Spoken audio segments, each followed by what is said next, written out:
السلام علیکم 7 RY سے میں یاسمین خان اور آج ہے 28 جولائی 2026 تو ناظرین انٹرنیشنل نیوز کو شروع کر رہے ہیں جس میں کہ آپ کو ڈیلی ہی اپڈیٹس دی جا رہی ہیں کہ ایران اور امریکہ کے تعلقات کے بارے میں اور ان کے آپس کے حملوں کے سلسلے میں۔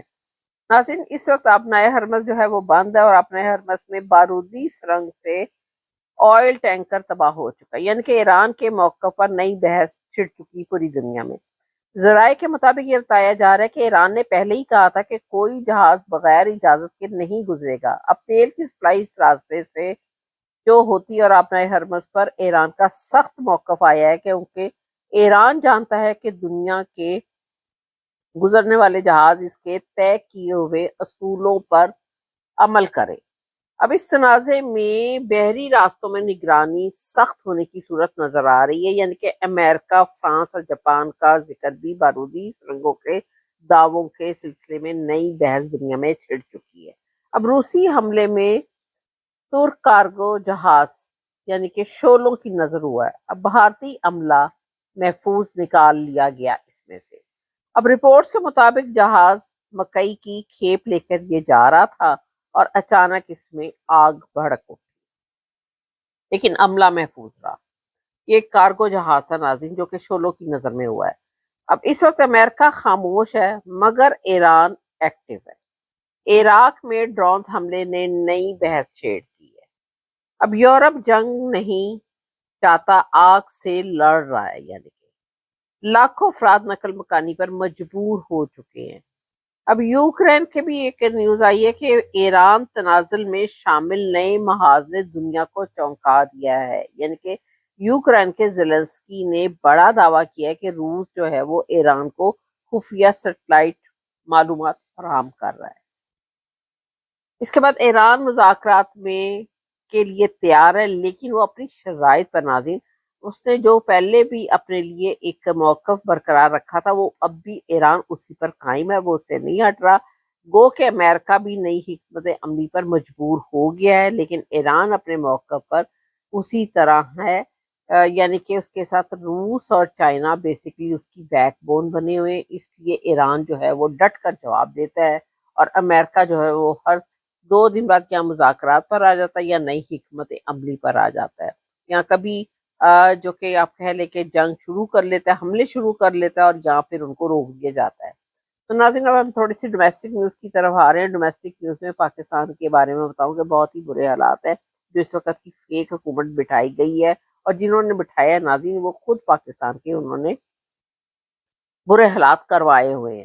اب ناظرین اس وقت مریم صفدر کا جو کہ ایک بیان ہے اور وہ ڈاکٹر گل کی زبان سے سنے کہ وہ کیا کہہ رہی کہ میرا بس چلے تو میں آپ کو پتہ نہیں کیا کیا دے دوں۔ ناظرین پتہ نہیں اس نے پاکستان کو کیا کیا دے دینا ہے۔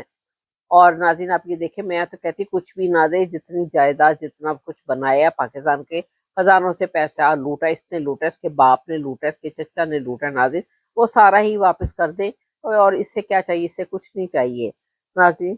لیکن یہ آپ اس کا کلپ دیکھیے جو کہ ڈاکٹر گل صاحب نے اس کی تعریف کس انداز پہ کی ہے۔ میرا بس چلے تو میں پتہ نہیں آپ کو کیا کیا دے دوں۔ میرا بس چلے تو میں آپ کو پتہ نہیں کیا کیا دے دوں۔ میرا بس چلے تو میں آپ کو پتہ نہیں کیا کیا دے دوں۔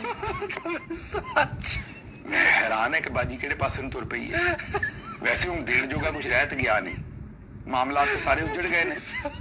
وہ کہندے نے کہ اجڑیاں باغاں دے گالڑ پٹواری، ایتھے ہوں رہ کی گیا، کھنڈرات ہی رہ گئے نے، ہر شے تے اجڑ گئی ہے، ہر شے تے اگلیاں نے لٹن والے نے لٹ لئی ہے۔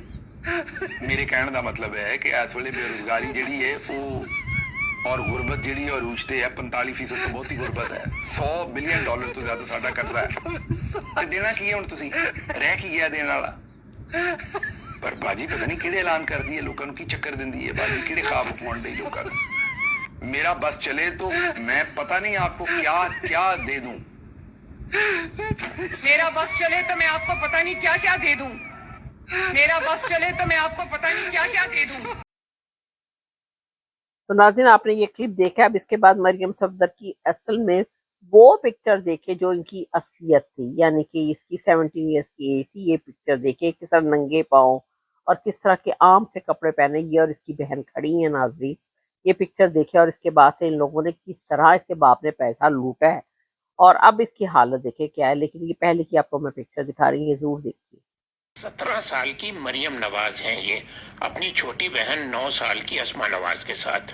1990 میں جب نواز شریف پہلی دفعہ وزیر اعظم بن کے آئے تو یہ وزیر اعظم ہاؤس کی فوٹو ہیں. ان کے کپڑے دیکھیے، ان کے ہاتھ دیکھیے، ان کے پاؤں دیکھیے، ان کے کپڑوں کو دوبارہ سے دیکھیے.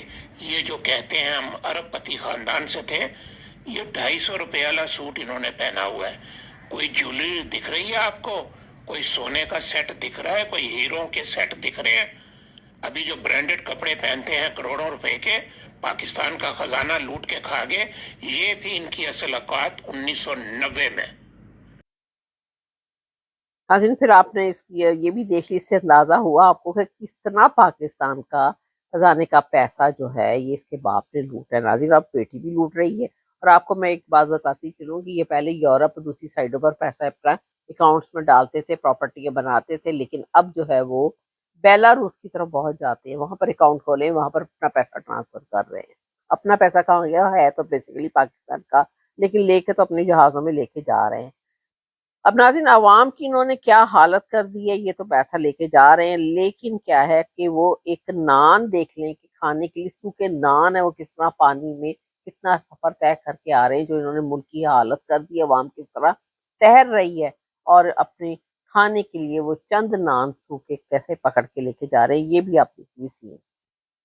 اللہ معاف کرے یار، جیسے یہ کوئی بھیک مانگ رہے ہیں یار. یہ تقریباً 4000 گھر ہے جن میں سے صرف 4 رہ گئے ہیں، کوئی 400 ادھر ہی ہے. بتایا اپنی مدد آپ کے تحت ادھر سے نکلے ہیں. ان لوگوں کے بچے ڈوب گئے ہیں، نہ ادھر بتی، نہ پانی، نہ کھانے کو کچھ. یہاں پہ ہماری انتظامیہ کی غفلت کی وجہ سے اتنا کا حساب ہمارے پاس ہم بتا نہیں سکتے. ہم وہاں پہ جا کر پولیس والے جو ہمیں کہتے ہیں وہ ہم پہ پرچہ کرنا. ہاں جی، وہ ادھر کہتے ہیں پانی یاد نکالو، ہماری مدد کرو. وہ کہتے ہیں جو ادھر بند پہ آئے گا ہم اس کے اوپر پرچہ کریں گے. ہاں جی، ادھر سر بہت بڑا صاحب آیا ساڈے واسطے. کوئی بھی نہیں آیا؟ کوئی نہیں، ادھر سارے ہی بھوکے بیٹھے ہیں. کوئی انتظامیہ نہیں ہے. کتنے کھا رہے ہیں یہاں پر؟ کتنے کھا رہے ہیں یہاں پر؟ گاڑی کتنے ہیں یہاں پہ؟ کتنے کھا رہے ہیں یہاں پر؟ اصلی نا خوار ہو رہا ہے عوام کس طرح. یہ اللہ معاف کرے یار، جیسے یہ کوئی بھیک مانگ رہے ہیں یار. یہ دیکھیں ناظرین آپ نے یہ بھی دیکھا، یہ انہوں نے اس ملک کی حالت کر دی ہے. اور ادھر سے جو ہے علیمہ خان صاحبہ ایبٹ آباد پہنچ چکی ہیں اور بڑی دنیا ان کے ساتھ ہے. ناظرین یعنی کہ یہ دیکھیں کہ لوگوں کے دل جو ہے وہ عمران خان صاحب کے ساتھ ہی ان کے دھڑکتے ہیں، لیکن یہ تو ان لوگوں نے ان کو زبردستی ان کو اندر بند کیا ہوا ہے. ادروائز وہ اگر باہر ہو تو وہ بنا بنائے وزیر اعظم ہے عمران خان صاحب. تو ناظرین اب اس وقت جو ہے وہ میں آپ کو تھوڑی سی لائن میں یہ بتاتی چلوں کہ کشمیر، آزاد کشمیر کی اس وقت بہت زیادہ خون خرابے کے ساتھ بری حالت کی گئی ہے اور ان کو بڑی بے دردی سے مارا جا رہا ہے. ہاسپٹل بھرے پڑے ہیں اور پاکستان کے جنرل عاصم منیر صاحب یہ عام قتل و غارت وہاں پر کروا رہے ہیں. اور کس کے ایجنڈے پہ یہ وہ کام کر رہے ہیں؟ پاکستان کو یہی بتایا جا رہا ہے کہ یہ 2 ٹکڑوں میں تقسیم کرنے کی کوشش کر رہے ہیں. تو ناظرین میرا چینل ہے جی 7RY کے، اس کو سبسکرائب کیجیے گا اور اس کی ساری ڈیٹیل جو ہے آزاد کشمیر کے سلسلے میں آپ ضرور اس پہ دیکھیے گا، جو کہ اسپیشل کیا گیا ہے اسی 28 جولائی کا. تو ناظرین اس کو آپ آگے بھی ضرور شیئر کیجیے گا. Thank you very much. خدا حافظ.